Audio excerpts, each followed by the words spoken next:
If you've ever visited the UK, it is hard to miss the fact that they drive on the left. This can be quite disorienting, as around 65% of the world drives on the right. Have you ever wondered why this is? Why did the UK and most of its former colonies choose to drive on the left? The answer is a rather long and complicated one. Let us explain. For starters, it should be noted that the practice of driving on the left even predates cars. It all started in the Middle Ages, and perhaps even further back to in ancient Greece and Rome. During those times, there was always the risk of being attacked while traveling. Since most people are right-handed, they tended to travel on the left to keep their sword-fighting hand free in case of attack. Swordsmen preferred to keep to the left, so their right arm would be nearer to an opponent. This also reduced the chance of the scabbard hitting other people. It was also safer to mount and dismount towards the side of the road rather than in the middle of traffic. There is some evidence that this practice of riding on the left may have even gone as far as ancient Greece and Rome.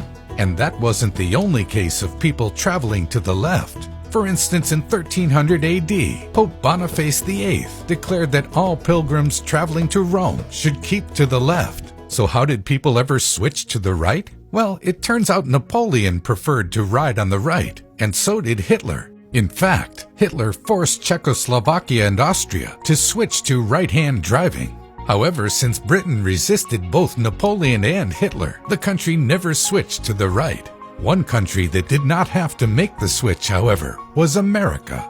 Although the US likely started out riding on the left, as in England, the country has been driving on the right side of the road since colonial times. At that time, the country saw the use of large wagons that were drawn by several pairs of horses. These wagons had no driver's seat, and the driver sat on the horse at the rear left.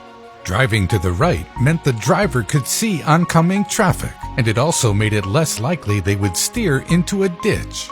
Although this has been the practice since colonial times, it wasn't until 1792 and 1804, respectively, that Pennsylvania and New York made it official by regulating it.